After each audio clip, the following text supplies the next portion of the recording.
Today's draft, the best remaining free agents. There aren't many, no, but there are some. Yeah. Chris, I'll give you the first pick. I mean, some of them, it's like when you look at the list and things I've written down, I'm like, wait, are we sure? I want to make sure nobody's gotten him yet, right?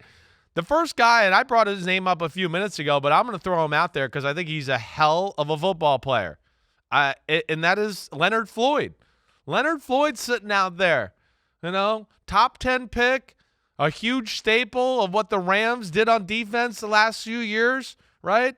So I look at him and just go, I don't know what he's asking for. Obviously, probably asking for a lot of money, but man, edge guy, awesome against the run, drops in coverage like we talk about. He's awesome, in just about every area. So that's one I look at. He had 9 sacks last year. And like I said, it's not all about sacks when it comes to him. So he's the best one out there to me right now. Well, and Robert Quinn's out there too. And I mean, there's a few. He's another one that we know the importance of good pass rushers. And I feel like at this point, teams are just waiting to see who they get in the draft. And I think there'll be a market for these guys. I think we'll see a rejuvenated free agent market after the draft when teams get or don't get guys they need. But I'll go Robert Quinn. And I get confused sometimes. I'm sorry, I'm old now. But he was traded to the Eagles, right? Yes, during he was. the season, right? And just kind of disappeared. But he had 18 sacks. He set single season franchise record for the Bears in 2021. So yeah. Somebody I think is going to sign the guy and be happy with him in 2023. Yeah, I hear you there. I know there's definitely some guys out here that are, worthy of talking about, or like what is going on, or why has this not happened yet? I'm going to throw Frank Clark out there. Frank Clark, again, not a superstar pass rusher anymore, but damn, he's still a starting defensive end in the NFL who does everything, pretty damn good. Of course, was a big part of that Chiefs team and helping them win some Super Bowls there. So here's a guy that, to like you said, I think is more of, let's see how the draft goes. Okay, wait, we didn't fill that position. All right, we'll spend a little more money than we maybe wanted to and get a guy like Frank Clark on the football team. I'm going to stay on the defensive side of the ball, too. Akeem Hicks is available. He is a run-stopping, F-the-play-up type guy who has issues staying healthy, but he's only 33. I'm surprised the Buccaneers haven't brought him back yet, and maybe they're just waiting until after the draft. Again, this falls into the category of let's see who we can find in the draft, but it's not like disruptive, effective interior defensive linemen are widely and easily available. I'm surprised Hicks is still out there, Chris. Yeah, Hicks it's the same thing. It's that older veteran player. He's got a little bit of an injury thing or history right now in his life, as far as, misses a game here and there. He's up there, and it's the price tag, the issue there.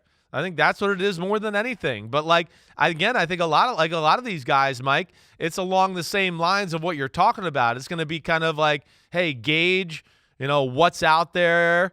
What can we do? Did we help ourselves in in the draft? Oh, no, we didn't. Okay, we need help there, and that's where he'll come in right before training camp, early training camp, maybe the end of OTAs. But I hear you. He's still got a lot of value, to a football team. I don't think there's any doubt about that.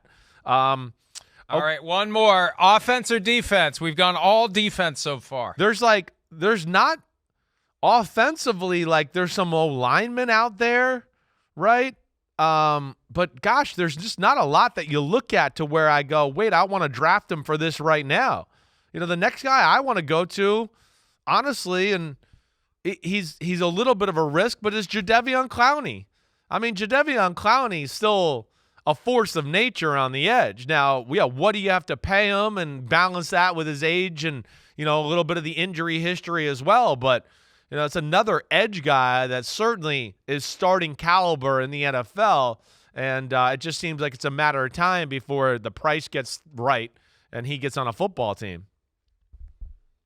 We've got some offensive free agents that are out there, not just linemen. Julio Jones is available. Kareem Hunt is available. Now, the Browns reportedly don't want to bring him back because they think he's lost a step or two. Yeah. The guy led the NFL in rushing in 2017, which, as NFL goes, was a long time ago.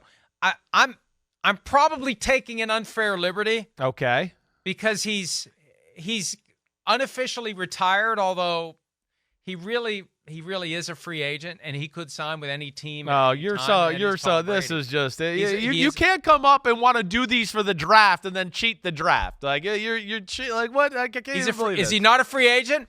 He's actually retired. He filed his retirement papers. He's a free agent. Those papers don't mean anything. They mean absolutely well, damn. Then nothing. I want to take it back. Agent. I want to take. He can sign Peyton Manning. Too bad. Well, okay. But I don't think that Peyton Manning could show up and play at a high level today. Tom Brady could. Yes. Tom Brady would be. Tom Brady could step right in and be a starter somewhere. Not every team, but a lot of the teams. I mean, Cam Newton can say there aren't 32 better than me. It's damn certain that there aren't 32 better than Tom Brady. He could play effectively for someone this year, and I still think there's a chance he will. That's why I added him, because I still think there's a chance we're going to see him again in 2023. Hi, it's Mike Florio. Thanks for watching PFT on YouTube. Hit subscribe for the latest news and analysis from Pro Football Talk.